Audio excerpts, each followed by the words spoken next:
And we are live. What's up, y'all?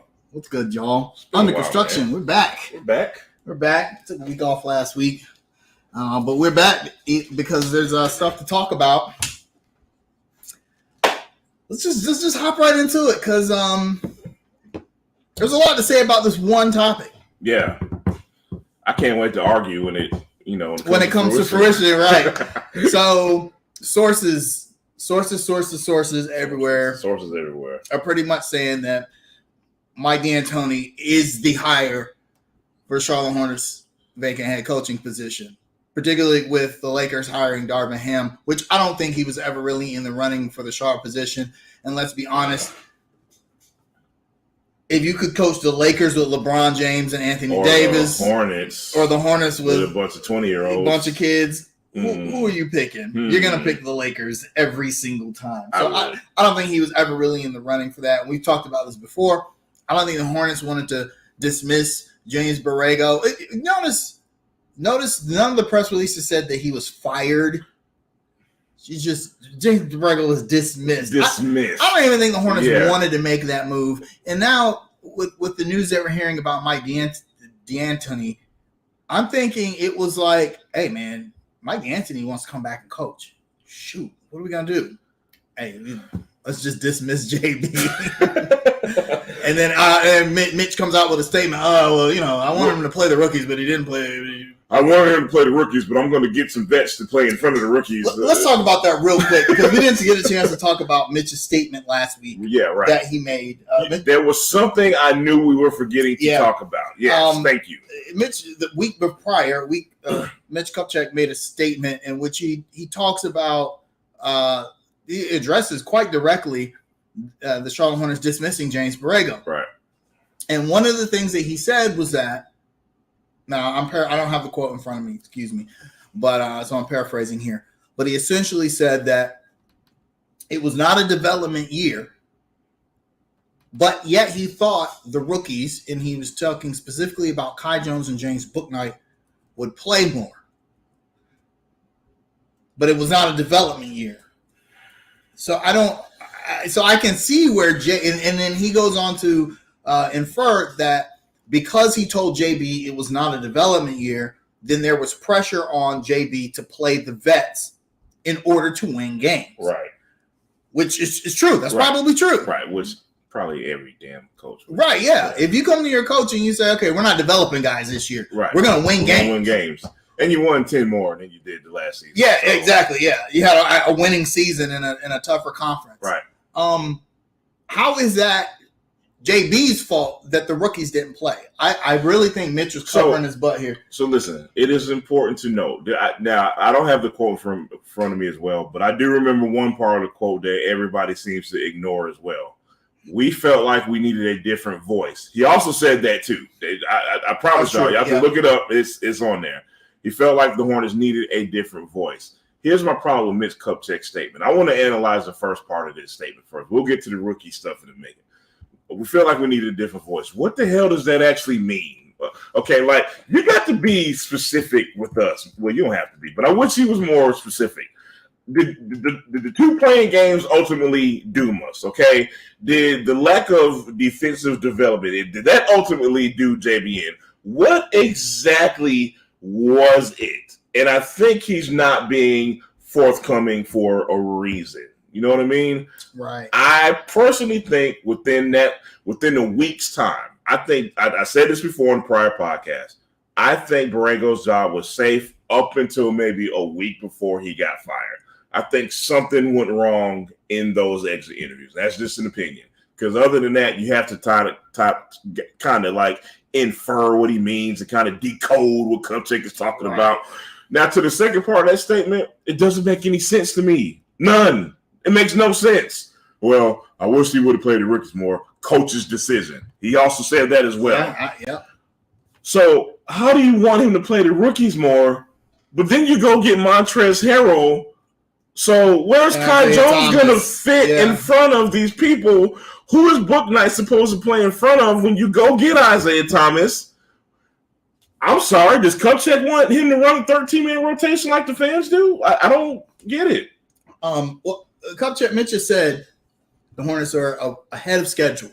He's repeated that over the season. Like maybe 6 months prior to firing JB. Yeah. The Hornets were ahead of schedule. So maybe I think he felt like maybe the plan was always to eventually dismiss JB once it got to the point where the team was built up to the point where they just needed someone that could take them to the next level. Right. Which we see in the NBA all the time. Right. Just because a coach gets fired does not mean that he was a bad coach. Right. That just means that, okay, maybe it's time.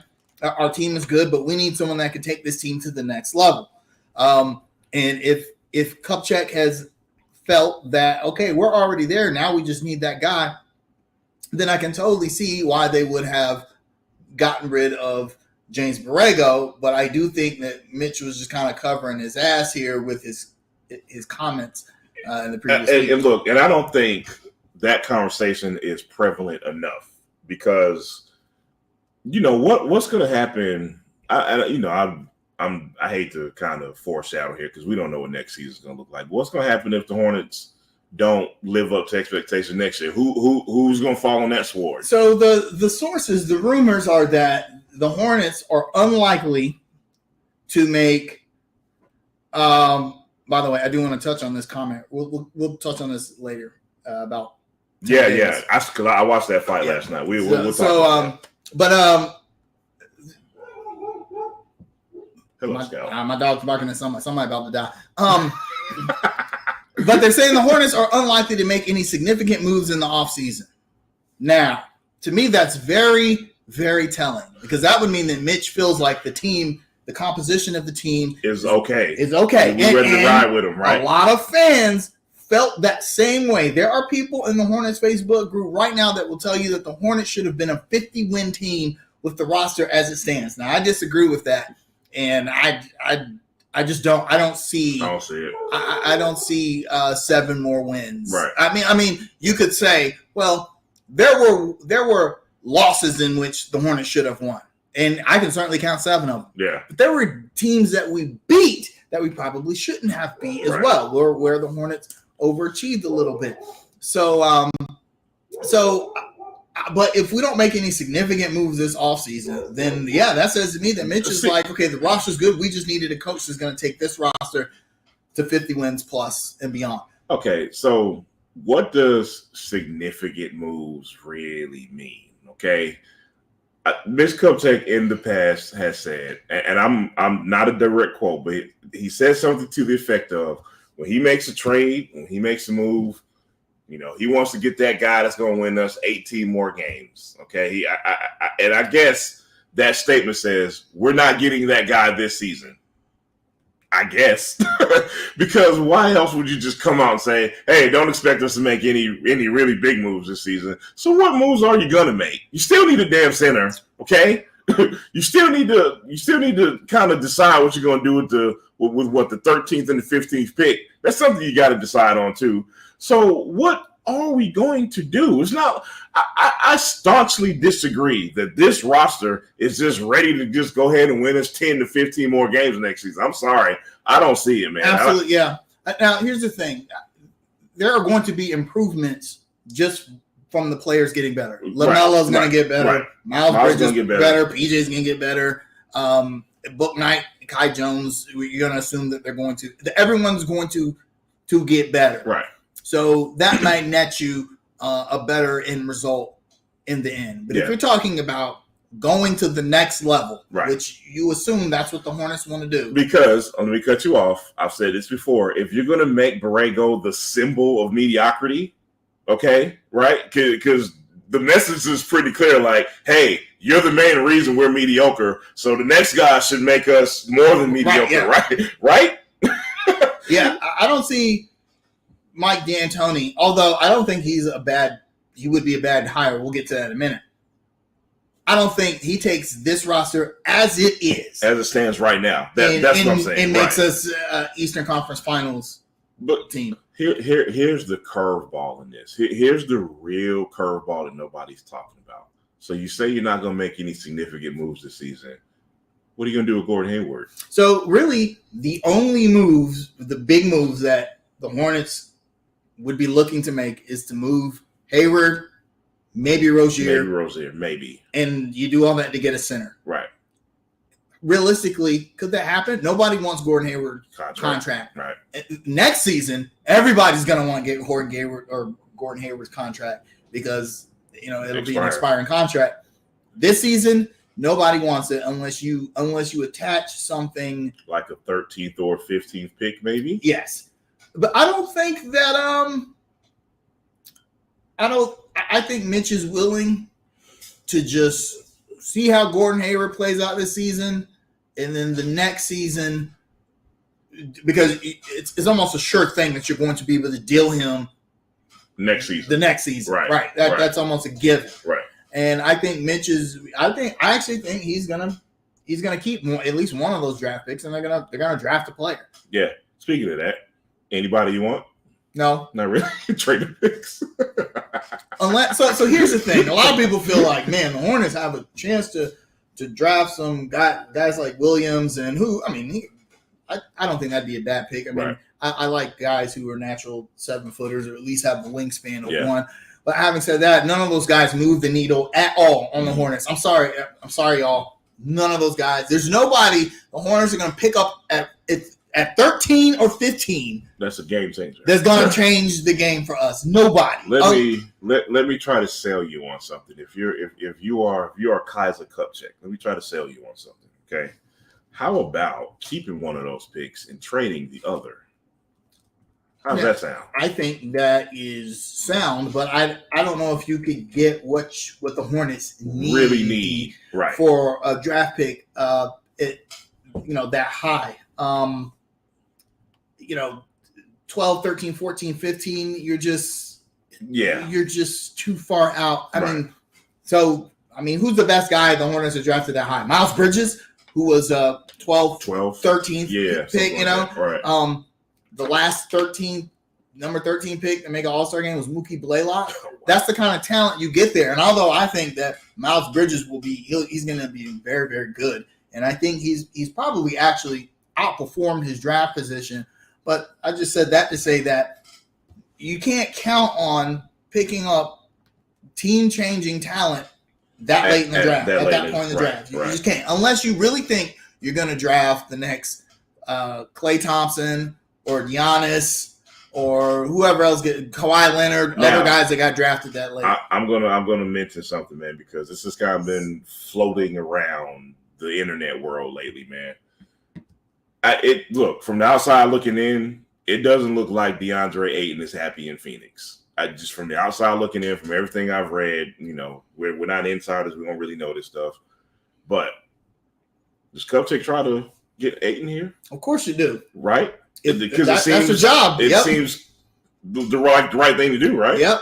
You try and get Phoenix to do a sign and trade. Here's the problem.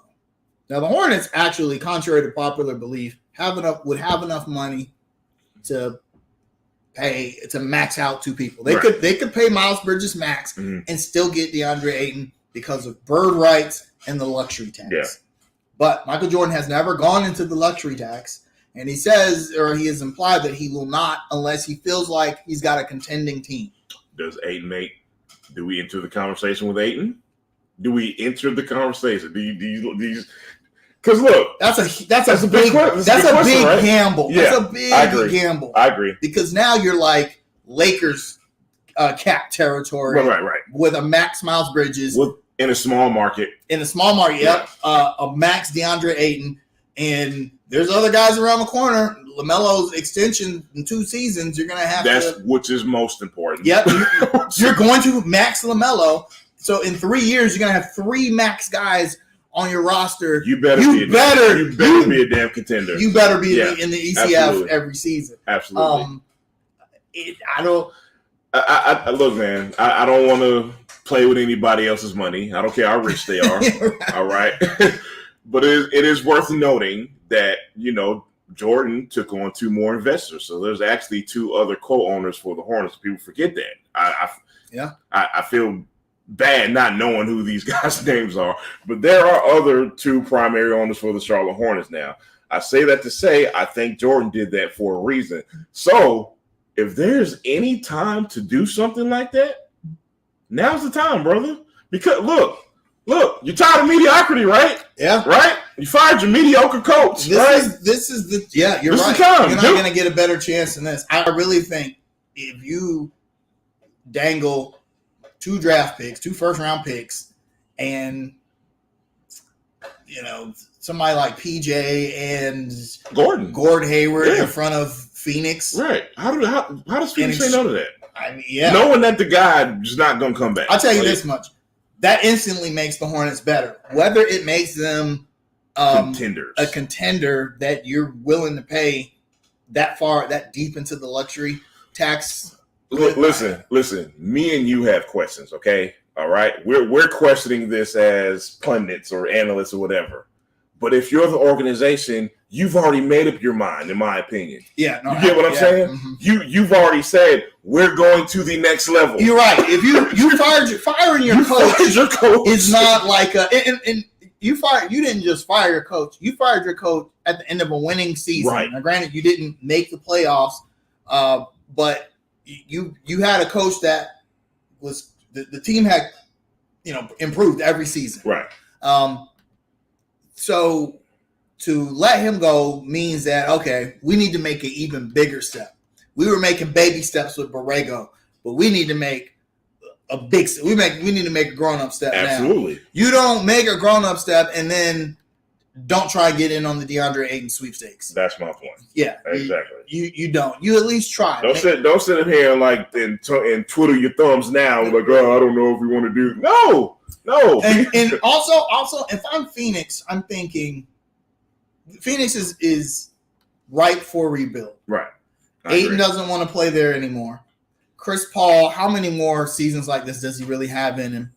And essentially, you're back down to Devin Booker, who, as good as Devin Booker is, the Phoenix Suns were not good when it was just Devin Booker and a bunch of dudes. They struggled for about a decade. Yeah, and then they got CP3 and Ayton, and now they're championship contenders. I think that window may have closed for them. So, what better way to start a rebuild by taking on a veteran like Hayward, whose contract is going to fall off in 2 seasons, and then you get 2 first-round draft picks to spend. Right. You still have CP3 and Devin Booker. I think here's the only thing with that, and I do mean the only thing. And look, we know NBA life is not fair. I know fair is probably not the right word to use in here, but is it fair to Monty Williams? You know what I mean? Is it fair to a coach who just got Coach of the Year? Okay. Who's very responsible for having the Phoenix Suns in the position that they're in. Is that really fair to him? And if I'm Monty Williams, I'm like, I didn't sign up for no damn rebuild. I haven't put myself in this position to rebuild a team. You know what I mean? It's a players' league. DeAndre Ayton does not want to be a Phoenix Sun. And I don't think – Which now a lot has to do with Monty Williams. But. Right. Now, here's the thing. DeAndre Ayton may not have a choice – in being a Phoenix Sun because he's a restricted free agent. Yeah, right.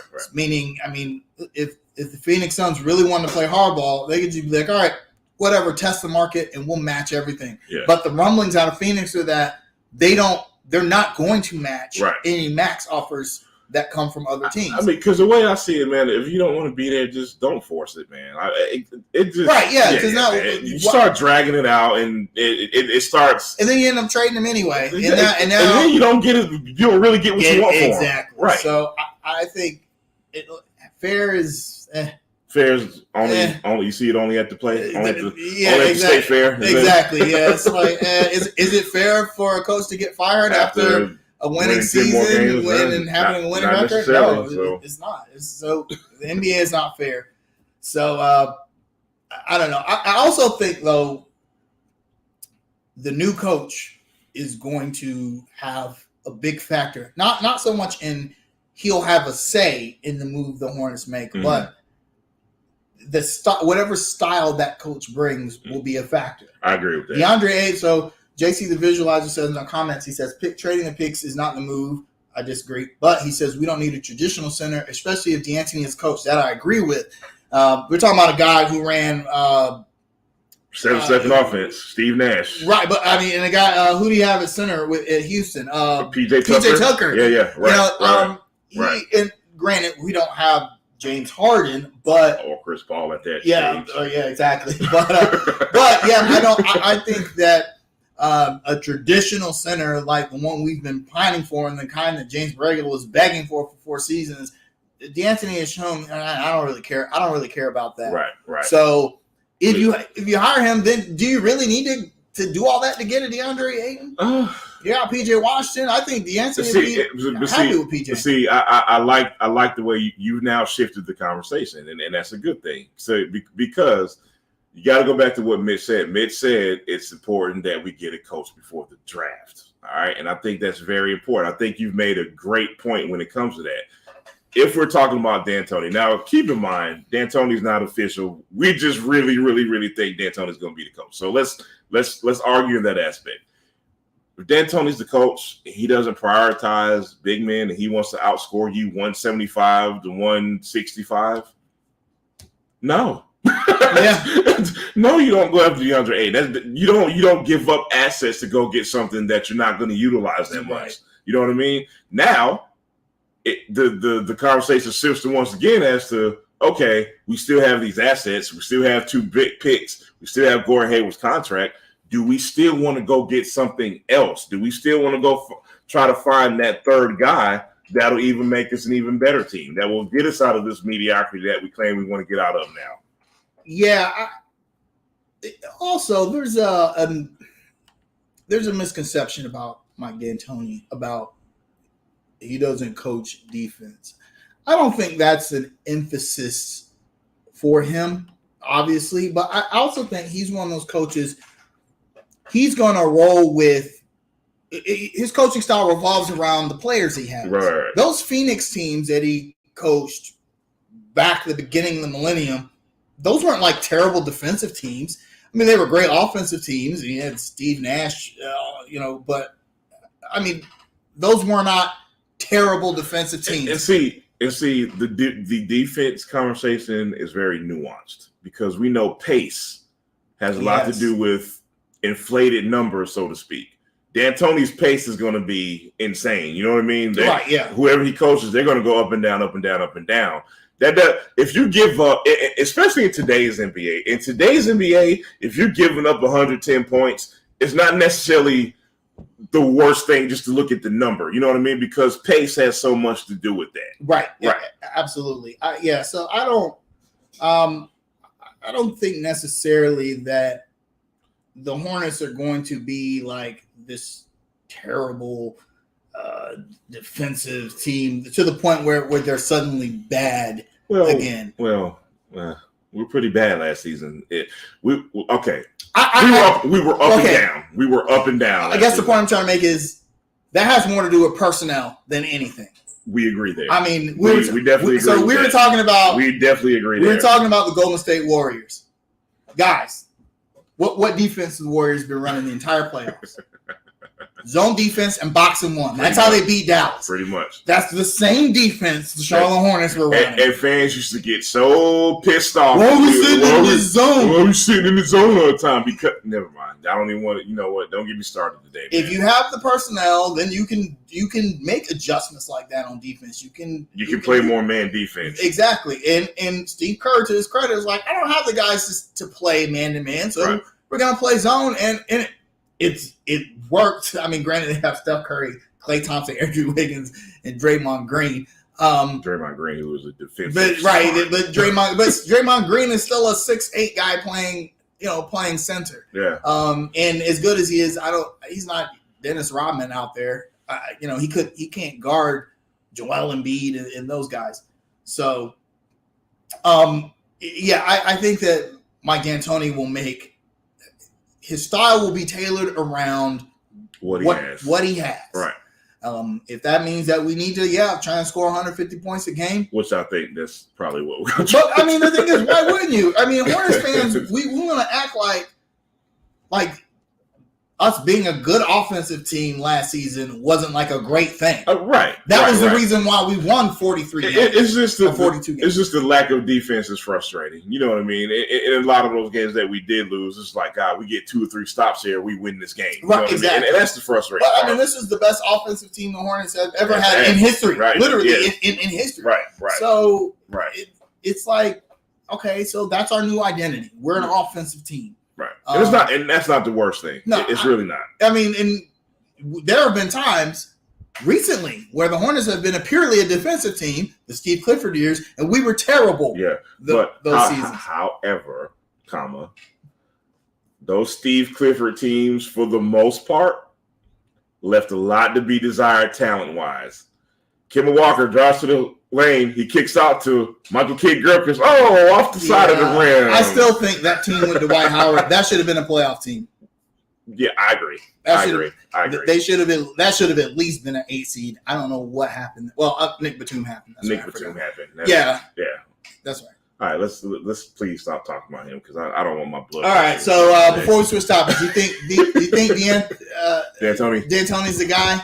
Do you think he's gonna be the? I still like Kenny Atkinson, man, but I just got this. My gut tells me D'Antoni's gonna be the coach, man. Same here. Yeah, I feel like that's. I feel like they trust D'Antoni more than other candidates. Correct. That's what I feel like. Yeah. Yeah. Also, if you're JB, could you really get mad that you got replaced by Mike D'Antoni? If I'm JB, I'm still pissed. Honestly. I mean, I'll still be pissed. But listen, I'd be more pissed if I got dismissed and they got Darvin Ham. Exactly.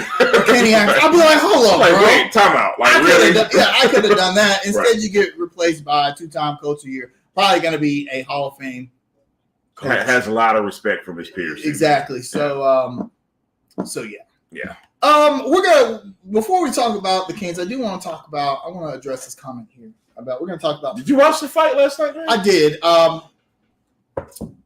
Against my better judgment, because I don't like paying $75 for a pay-per-view to watch Tank Davis. I don't think he's that kind of draw. Right. And you know me, I'm like, y'all, I'm such a boxing fan that like 20 years ago, I actually bought Julio Cesar Chavez's very last pay-per-view because I was bored. It was a Saturday night, and it was like one of his comeback fights. And I was like, fine, I'm going to pay it. I'll watch it. Yeah, this is the biggest boxing fan I know. Yes. Now, man. I mean, so I just don't think that Tank Davis is worth the money, basically. It's worth it. But I put it to you like this. You better have a damn good undercard if Davis is the main. Right. Yeah, and that's not to say that I actually think that Tank Davis is actually an entertaining fighter.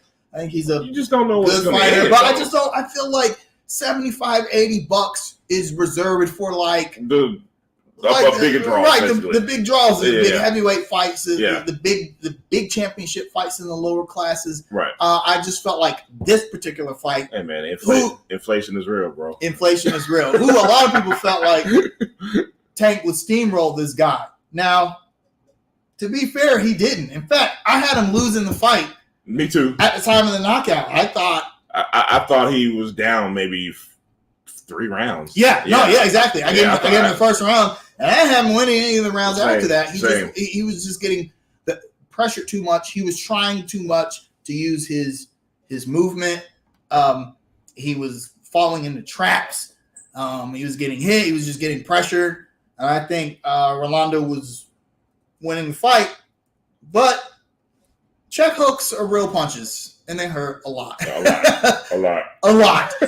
Now, a lot of my friends in the boxing community felt like it was a bad stoppage, and at the time, go ahead. When I first saw it, I thought I would have. I don't know if I would have stopped that. Okay, at first thought, I said. I reacted when I saw it. I was like, "What are you doing?" Like that. Yeah. Like when I first saw it, when I saw Romero walk out the ring. Yes. Okay. I said, you know what? Okay. I said, yeah. All right. Yeah. This is that was probably good. Matter of fact, kudos to that referee, man. I think he actually knew better than all of us. No, yeah, absolutely. Because another thing, Romero, when he stood up, man, he stood up for about maybe 5 seconds, and you could see his right leg buckled a bit. It's not a good sign, bro. Yeah, I felt the same way. Once I saw him walk out of the ring, he still was not good, and I think that had the fight continued, it would have ended quickly, very, very quickly anyway. And a lot of people feel like, that may have been so, but the fighter got up before the count of 10. Yeah. It's a championship fight. And there was only like 15 seconds left. Right. He looked bad, though. You give him the chance. I agree. And I don't disagree with that. But the hardest thing as a referee is to have to be situationally aware and have a concern for the fighter's life. Right. I don't know. That's where I'm at. If you guys are familiar with boxing, if you don't know the tragic tale of Meldrick Taylor versus Julio Cesar Chavez, go back and watch that fight. Yes, go back and watch one of the most infuriating fights you'll ever see. The short version is that Meldrick Taylor was winning the fight. Dominating the fight. He was. I mean, yeah, he was going to win going away on the scorecards. But Chavez was coming on and hitting him with some hard shots, and he was just getting closer and closer. And if the fight had been one more round, Taylor might have got knocked out cold. But if the fight was 5 seconds yes. longer. But what ended up happening is that in the 12th round, in the final seconds of the 12th round, maybe Meldrick Taylor gets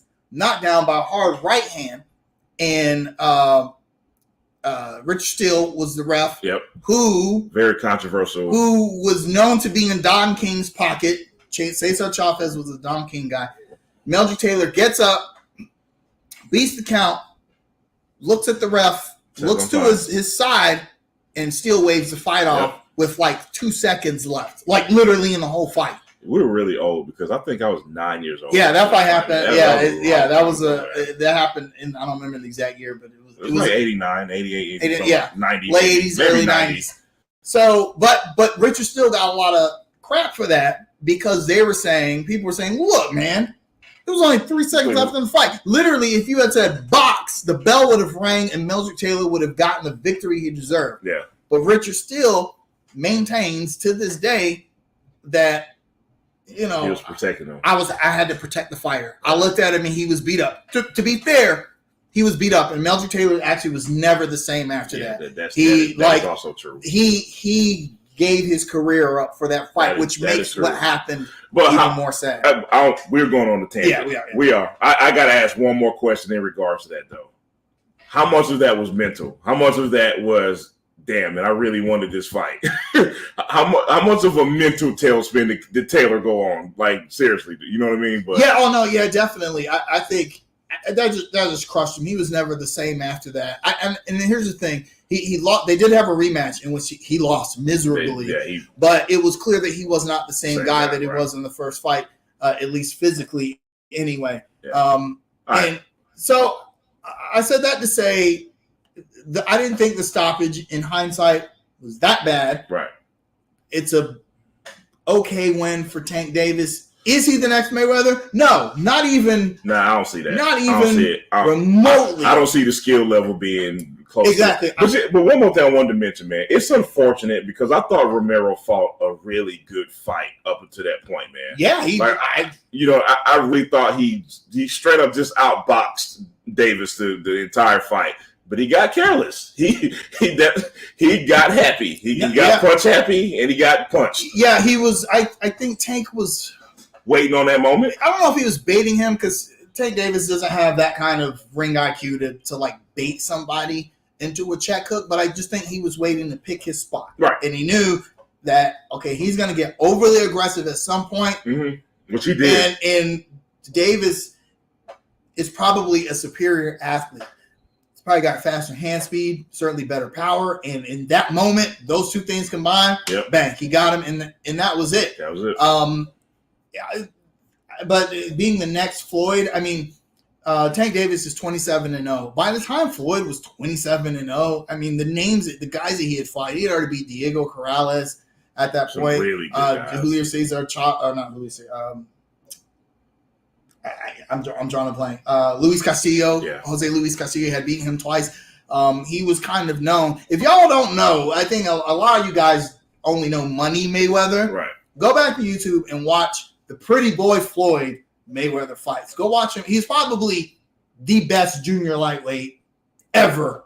He didn't spend very long in that weight class. he's probably the second best lightweight ever besides Roberto Duran. Yeah. I mean, he was so good at those weight classes, and he actually had power at those weight classes. Yeah. I mean, Diego Corrales has an incredible chin, and Floyd just destroyed him. I'm gonna tell you something, man. He doesn't get enough credit for, man. When he started moving up in weight classes, and he became more of a quote unquote boxer, where he knew he couldn't just knock guys out like he was when he was in those like he doesn't get enough credit for that. People hated him for that though. They don't.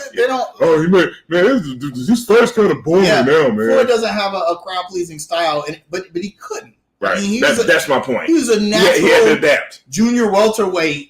When he fought Oscar De La Hoya, they fought at 154 pounds, but Floyd weighed in barely at welterweight. He weighed in 146 pounds, whereas the night of the fight, he didn't gain any weight, and they say that Oscar De La Hoya had already ballooned up to 170 pounds from rehydration. So I don't expect Floyd Mayweather to get in there and trade punches with people. Tank Davis has a long way to go before he's the next anybody. I still don't think he's got like that one defining fight on his resume. So here's the question, man. If you're Davis, do you give Romero a rematch? Romero doesn't want a rematch, by the way. If you want to be like Floyd Mayweather, yeah. Yeah. Because that's what Floyd would have done. Gotcha. When Floyd won against Jose Luis Castillo, a lot of people felt like he lost the fight. Right. He immediately gave him a rematch and then erased any doubt. Any doubt that he was better, right? And then years later, when he beat Marcos Maidana in another controversial fight that people felt like Floyd lost. That was a close fight. He said, okay, let's do it again. And he erased all doubt. Yeah. If Tank Davis wants to erase all doubt, because this is always going to be a little asterisk, they're going to be like, oh, well, you were losing that fight which I hate that in boxing. When people are like, well, he was losing. Well, until he won. I mean, he won. He won the fight. That's all that matters, right? So I feel like if he didn't rematch Rolando, I wouldn't care. In fact, I think there's bigger names for Tank Davis to try and try and gain in order to increase his standing in the pound for pound rankings. But yeah, interesting fight. Yeah, entertaining fight. Yeah, it wasn't that bad. Was it worth $75? No, I'm glad I didn't pay for it. I'm glad I didn't pay $75 for it. Nope. All right, so back to a Carolina-based sport. You guys see I'm wearing my Canes jersey today because look, man, I'm too stressed to be a casual hockey fan. Okay, so here's what I tell people about hockey. It is not for the weak of heart. I swear it is not. I mean, because soccer is almost the same way, because in those sports, scoring is such a premium. Yeah. The Hornets go down by Hornets be down by 20. I'm like, they can come back. They make that up, and they do. They'll make a fight of, and they'll come back. And sometimes they'll win. Sometimes it's a little too late. That's how the NBA is. Same with the NFL, especially with the 3-pointer these days. Yeah, exactly. Yeah. NFL, you know about 3 touchdowns? That used to be give up the sticks. Now it's like, hey, you come back. Come back. Except the Panthers, but but in the NHL, you down 2-1 in the third period. You're like, yo, we're not gonna win this game. We're really gonna lose it. Look, I hate to bring up old-ish, but Game 7 against Boston. When you thought we had it in the bag, we talked about that on the show. The last 20 seconds of the game was like, oh my God, we got to lose it. So, however, last night I didn't get that feeling. No, it was over in the first period. I felt like the Rangers was in control the whole game, man. Which is so. Check this out. Yeah, you help us out with this one. If the Hurricanes were to win tonight, that would be tomorrow. Yes, that would be the first time in the history of the NHL, which is one of the oldest leagues. Actually, it is the oldest professional sports league in North America. It would be the first time in history in which a team advanced all the way to the conference finals in 2 7-game series, and the home team won every game. That's crazy. Of those 2 series. I was thinking about this last night, man. Like, at broken record, casual hockey fan. Okay, I don't know as much as this guy does, but I'm just thinking to myself, like, have we ever seen this in any other league? No. Have we seen this in basketball? Have we seen this anywhere? You know, I don't recall ever seeing this in this. So, I mean, having home ice advantage is is big in the NHL because you have more control of the line changes and you can play more matchup hockey, which is what the Hurricanes have been doing. They did it against Boston. They were, and the thing about the Hurricanes is they don't really have any per se star players, but they're able to neutralize other teams' best players by playing matchup hockey at home. But on the road, I feel like, okay, so you don't have the line change matchup advantage that you normally would, but dog, you've played 5 games on the road. At least one of those you got to fluke up and win, right? I'm going to ask you a casual hockey fan question because this is something I heard one of the players say. And you can correct me if I'm wrong on this. The Hurricanes are not a strong power play team, and I heard one of the players say, we're really 5-on-5. Make that make sense for me because aren't you supposed to be at an advantage on a power play? Well, make that make sense to me, bro. That's actually true. The Hurricanes are not a great power play team, which I can see as a casual fan. Right, that's where you're going to. I mean, where you should score your goals. Where you should score, right? And particularly on the road, you have to capitalize on the power play because one, you're not going to get the same calls that you get at home. Right. So when you get a call, when you get a penalty in your favor on the road, you really need to capitalize on it. However, I feel like one, the Hurricanes are the best penalty killing team in the league. Okay, so other teams, their power play really suffered. In fact, the Hurricanes have scored 2 shorthanded goals this series, which is absolutely bonkers. Shorthanded goals are fairly uncommon. So to see 2 in a playoff series, and then you don't score any damn power play goals, and then you don't score exactly. So yeah, they do need to do a better job on their power play. I'm really surprised that the power play is so weak because one of the things that the Hurricanes do really well is their forecheck is really good. Simply put, you're not going to beat them in a dump and chase scenario. You're going to dump the puck into the offensive zone. They're going to beat you to it.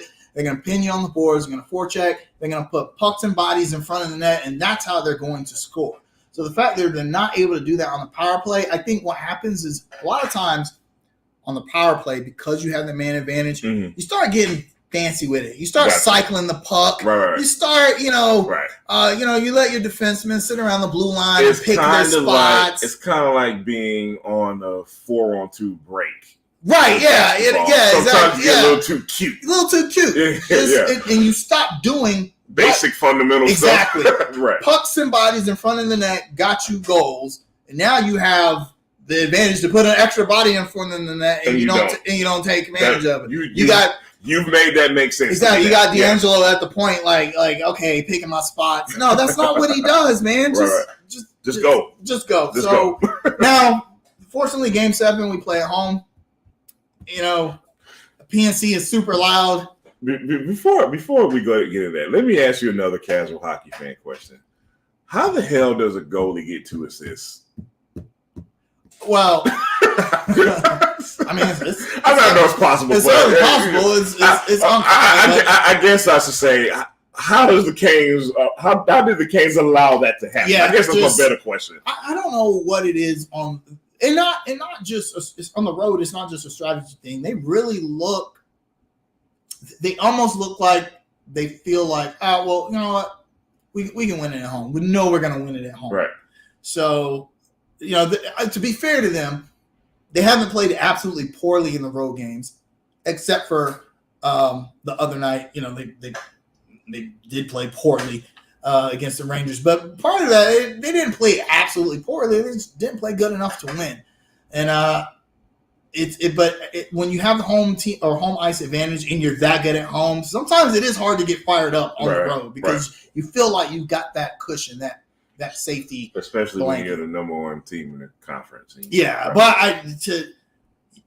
it would be a massive, massive disappointment. I feel like to lose to the Rangers in 7 games. Yeah, I can see that. Massive. I mean, especially since after Boston took you 7 games, everyone said, it took them 7 games to beat a wild card team. The Bruins aren't even that good. And so I'm going to ask you the same question I asked you off camera before we went on, man. we're going to be homers, and we're just going to assume we win tomorrow. Because if we don't, oh my God, that's what a catastrophe, right? Yeah. So let's just assume we win tomorrow. Does this bode well for the next round against Tampa Bay? No, it doesn't, because although the Lightning they're not as good as they were previous seasons, and we would actually have home ice against them. However, I'm just reading this comment from Queen City Hornets. However, when you have a team like before we went on air, I said that the Tampa Bay Lightning are the Golden State Warriors of the NHL. They've won two consecutive Stanley Cups. They've been in the Stanley Cup Finals 6 of the last 8 seasons. They know how to win playoff hockey. Right. They know how to win, and they'll win a game on the road against the Hurricanes. You're going to have to win a game in Tampa, I think, to beat the Tampa Bay Lightning. You cannot do like you did against New York and Boston, in which you use home ice as a security blanket. I just don't think you can do that against Tampa. Look, man, again, I'm not the hockey expert, man, but I know sports, and I know bad habits usually carry over to the next opponent. You know what I'm saying? Yeah. And I'm guessing the same kind of. What do I always say? Trends matter. Trends matter. Right. Trends matter. Right. I think you gotta. If you don't win a home game against Tampa Bay, you're not going to the Stanley Cup Finals. But I feel confident that PNC Arena will hold court once again. Yeah. Very loud place. Very loud place. Well, we got to pump our sound pump into the fan arena. noise into. People just hate the fact that the Raleigh, North Carolina is one of the best fan bases in professional hockey. I think the fact that hockey is now, I'm not going to say popular, but the fact that you have Southern teams. You're going to have two Southern teams. Right. If we beat the Rangers, 2 Southern teams in the Eastern Conference Finals. I think that's. Yeah, the Northerners don't like that. They hate that. They hate that. It'll be okay. All right. So it's a good weekend if you're a motorsports fan like I am. You had a lot of good NASCAR this weekend with the Coca-Cola 600 today. The Indy 500 going on right now. You had the Monaco Grand Prix in Formula One,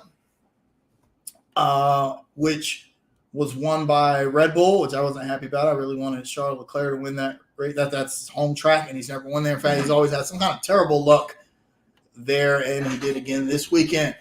But now we're to the big boy races in North America anyway. The Indianapolis 500 and the Coca-Cola 600 held here in our hometown of Charlotte, North Carolina, but it's actually not. Yeah. It's actually in Concord, which is where the Charlotte Motor Speedway, which it will forever be called. They've tried to name Lowe's Motor Speedway Concord Motors. No. It's Charlotte. It's Charlotte Motor Speedway, bro. It's been Charlotte Motor Speedway since I was a little, since I was a little guy.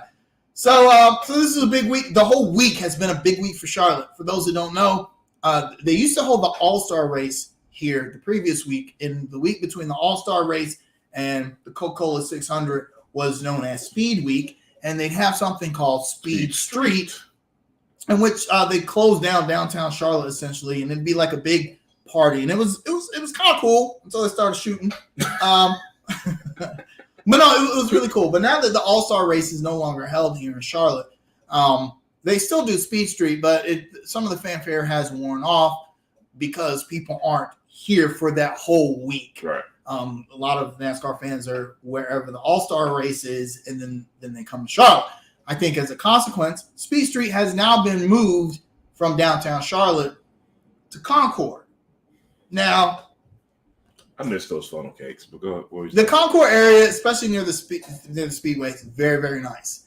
You've got Concord Mills Mall there, which is one of the biggest tourist attractions. Yes, it is the biggest, which is absurd, mind-boggling to us. But, yes, right. But mainly, they don't count Carowinds because we share it with South Carolina. Yeah, but it is the largest tourist attraction in the entire state. A mall. Yeah, but it's got Concord Mills there. You got Z-Max Dragway. They have stuff there all the time. You've got all kinds of restaurants. Very, very nice area. Okay.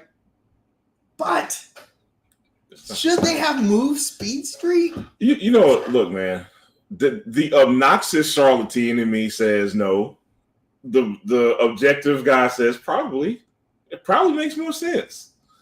Logistically, let's look at this. Downtown Charlotte, there's a lot of stuff you have to bring to downtown Charlotte to accommodate the average NASCAR fan. Okay, you have to bring all these vendors and all this stuff, and it crowds downtown, and the bankers don't like it because downtown's so crowded, and oh my God, I can't. Whatever, you get what I'm saying. Concord, compare to NASCAR fans to Charlotte to Concord. Hello. And not to mention, Concord has a lot more open space near the speedway. You got all those lots you can put vendors in and all the stuff. So you're not really disrupting anything abnormal, out the ordinary in Concord. You're not disrupting traffic. You're not upsetting the bankers. You're not upsetting you're not disrupting any kind of schedule when it comes to stuff like that. So logistically speaking and objectively speaking, it probably belongs out there more than it does downtown Charlotte. Downtown Charlotte had a good run. Let's be clear. It did. Now, I'm sorry. There's one thing I'm forgetting about. There's one thing that I selflessly hate about Speed Street not being in Charlotte, and I hate it. And when I say hate it, I do mean hate it. We don't get the one black concert. You know what I mean? Like it was always on a Tuesday, and it was way over like on Mint Street. It was on Mint Street, right? Yeah, like right outside of downtown. It was always some R&B artists who were right past their prime, but we loved it. We went anyway. You know what I'm saying? It was like Genuine. It was John B. It was Genuine. It was Boyz II Men. It was SWV. You know what I'm saying? Right. We loved it. We went. Yeah. I missed that part of Speed Street. That's the we know they're not doing that in Concord. They're not doing that in Concord. Yeah. Now, to be fair, I have not been to Street. I did not go to Speed Street this year. But I feel like when you have an event like that and you have it in the heart of a major metropolitan area, and you can say what you want about the size of Charlotte, but it's the 18th largest metro area in the country. Okay, I consider that a major metropolitan area. Right. You have a certain charm there, mainly because a lot of these people that come to these events may have never been to Charlotte, or the only time they ever come to Charlotte is for stuff like that. Speed Street and the Coca-Cola 600. So you bypass Charlotte and take it out to Concord, which, as you said before, that's a very nice area, but ain't Charlotte. It's not Charlotte. It's a Charlotte metro area, but it's not Charlotte proper.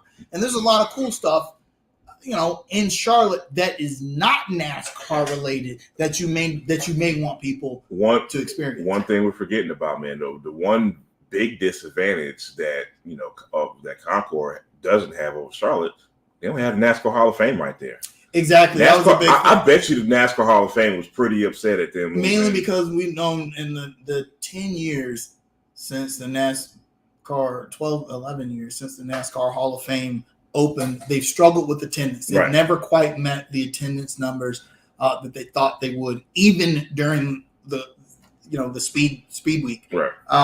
So now it is far less likely that you're going to get people, because first of all, I think a lot of people that have been to the NASCAR Hall of Fame, especially people that come visit, probably won't go there again because there's not a whole lot. They've added stuff to do, and there's some cool stuff. If you've never been, pay like $10. I think it's like $10 and go. They have some cool simulators and then like pit crew. You can like pretend like you're on a pit crew and stuff like that. It's pretty cool. But once you've done it, you've kind of done it. You're right. So you're always looking to bring new attendees. Right. And if you go to Concord and you're staying in the Concord area, you're not going to want to come all the way downtown just to go to the NASCAR Hall of Fame. You're just not going to want to do it. Especially with traffic. That race traffic gets really stupid out there. Travis Kern says the NASCAR Hall of Fame is moving to Concord. I could actually see that. I forgot about that. For obvious reasons. The headquarters building might stay downtown, but the Hall of Fame might move because then you get race traffic, over to the Hall of Fame. That makes sense. I miss those funnel cakes, man. Yeah. Yeah. Those funnel cakes are so good. Hey Travis, if you could you link that article? I'd like to read it. Yeah, he says the headquarters is moving too. So very very, very interesting. It's almost like NASCAR realizes that Concord is the epicenter of North American stock car racing, not necessarily Charlotte. And I mean this from an area standpoint. Now you've got all this stuff out in Concord, and you might as well just continue to build in that area. Yeah, I agree with that. So, it's not so bad to have the burbs. No, yeah, exactly. I mean, you got to go out there to watch the races anyway. And the closer you get to Mooresville area, Concord, Mooresville, Kannapolis area, I mean, that's the heart of NASCAR. That's where all the race teams are. That is the very heart of NASCAR. You know what I mean? Absolutely, yep. So I'd be sad to see the NASCAR Hall of Fame move to Concord. Because I don't want Charlotte losing anything. I don't want Charlotte losing anything. I'm a selfish Charlatan. Exactly. Because it's hard for us to get stuff it is. Exactly. Okay? Exactly. But that's progress. They're going to probably put condos in that building. Yeah, it's a cool building. It really is. It is. Building. Yeah. Look, man, just don't take away the Buffalo Wild Wings. All right? Just keep the important stuff. That isn't. Yeah. Yeah. It's right there attached to the building. What do I think they're going to do with that building? Probably gonna lease it out. Yeah. Maybe put the Charlotte FC headquarters there. That'd be dope. That'd be pretty dope. And thus leaving the Eastland Mall site still. They don't want to put it Eastland Mall. Makes too much sense to me, man. They don't want to do it. Man, it's East Charlotte. They don't want to do that. Can't develop that side of town just yet. Not profitable. No, not quite. Although with the price of everything, I'm sure that land is much cheaper than it would be to lease whoever owns the NASCAR Hall of Fame building. Although Tepper could buy it outright if he really wanted to. If he wanted to. So maybe he can get Rock Hill to chip in on it. They ain't got money. with what money? They can't even pay their bills. That's right. It's the Charlotte FC, not the Carolina. Yeah, it's Charlotte FC. Not Carolina. Look, I'm glad we got that right. I mean, man, good gracious, man. Oh boy. Never depend on your little brother to pay your bills, boy. I swear. That's right. Anyway. Shout outs. Oh man, shout outs. Do I have any shout outs, man? I feel like unless Memorial Day. Shout out to all the vets. Shout out to you, man. Shout out to shout out to the it's Memorial Day, so this is a day of remembrance for those who lost their lives, who made the greatest sacrifice for our shout country. Out to my grandparents, my grandfathers who were vets, man. So let me speak on that just for a moment. Yeah. Because I know that especially in this country at this time, there's a lot of divisiveness about our military, what it means to fight for our country as a whole. Right. And when you are a veteran, you're not fighting for a flag or an anthem or any of that symbolism. You're fighting for freedom. Yes, you're fighting for what you want the United States of America to be. Right. The country that you know that they can strive to be. That's what you are fighting for. And if you talk to anybody who has been in or is in, that's what they're going to tell you.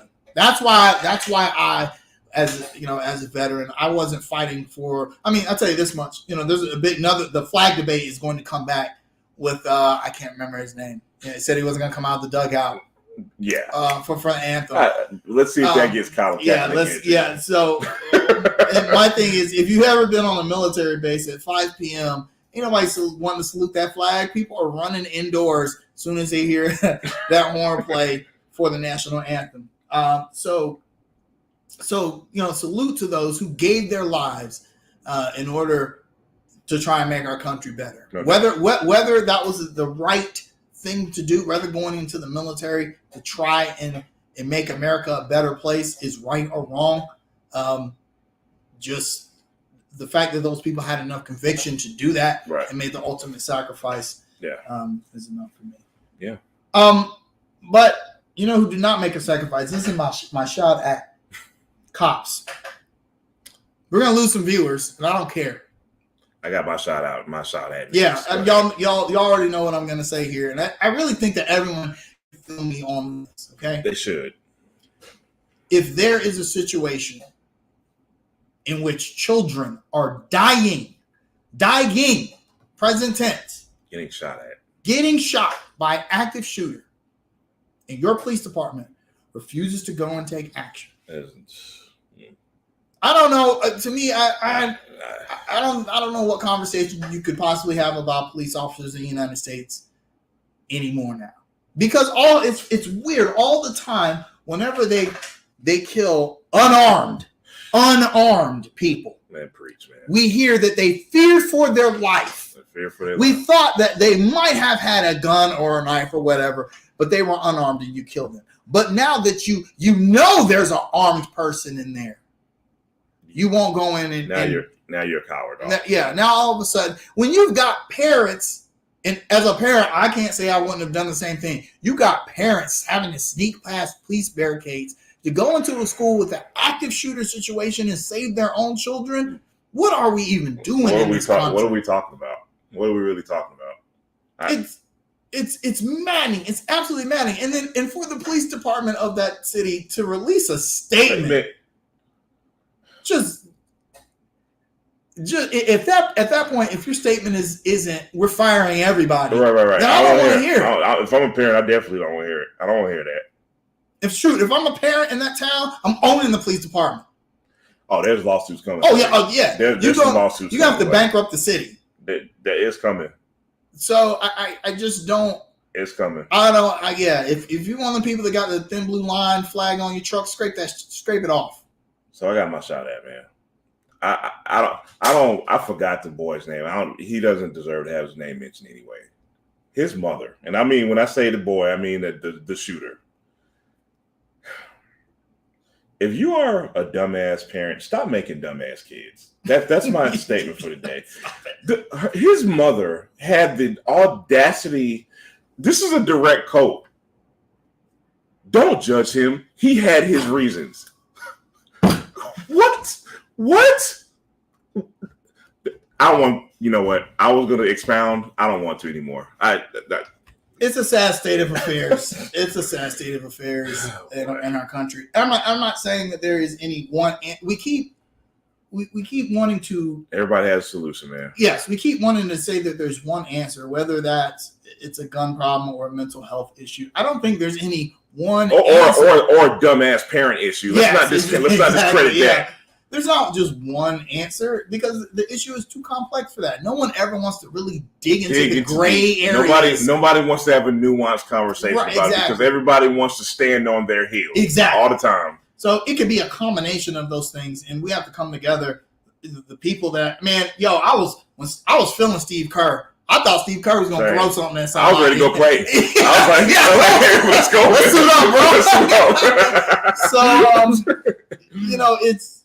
it's just sad because what's really sad is not just the situation that happened, but the fact nothing's going to come out of it. You know why? But the sadder part, the reason why nothing's going to happen, because it's going to be just politics as usual. Exactly. Man. It's just going to be same old politics, man. People, and this is the last thing I'll say about this. A week before, when we had the shooting in Buffalo, they couldn't immediately jump to the mental health excuse. I wonder why. And I think politicians were actually relieved when the school shooting happened. Because now you could go back to mental, because in my opinion, the shooting that happened in Buffalo was not, it was simply because you had a hateful racist dude committing an act of terrorism. Right. And then if you're saying, well, it's a mental health issue, so it's racism, a mental illness, then you got to get into that conversation. And they don't want to get into that conversation. They don't want to get into that conversation. Right. So now that this happened, now we need to look at mental health flaws, and it's just going to be more political posturing. It's absolutely maddening. It's maddening and sad. And yes, Travis, the NRA held their convention in Texas days later. And then banned guns. They banned guns from the NRA convention because former President Donald Trump was going to be there. They banned. Are you serious? Yes, that is an actual thing. Donald Trump was going to speak at the NRA convention, so they decided to ban guns.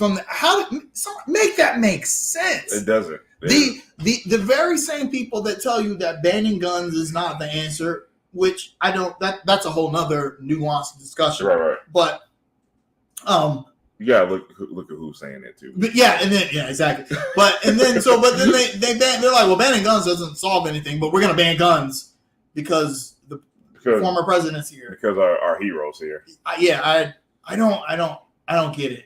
I don't get it. I don't. Why is it so easier for other countries to get it right? That's my question. If you look at the stats with gun deaths in the U.S. compared to a lot of other countries, it's really hard for us to get this right, man. But I know my reasons why, and I won't go into that today because that's a whole nother show. So yeah, absolutely. Yeah. It's maddening. Especially as a parent, man. It's like, yeah, dude. Yeah, you got kids, man, and you don't want to have anxiety when you drop them off to school. Exactly. And I really think that the police department, the city, that school board, they were just ill prepared because they thought, like everyone thinks, this is never going to happen to us. Yeah, right. And the thing is school shootings are common, but at the same time, when you look at the number of schools in the United States, I will say one thing. I will say one thing, and this goes out to the average Joe Schmo human, just everybody. I think, personal opinion, Jamal's personal opinion, everybody can see warning signs. Everybody can see red flags. That boy told some girl he was going to do it. He told his damn mama, essentially. Why are we not acting when we see red flags? I know teachers see these red flags. I know peers see these red flags. Why are we not speaking up when we see them? I think sometimes it's hard for us when we are close to someone to get the truth. Accept the truth. I'm sorry. Exactly. Yeah. I mean, I understand it would be difficult to turn your own child in. Your child comes to you and says that they're thinking of committing an atrocity like that. As a parent, it would be difficult for you to contact the authorities. So, all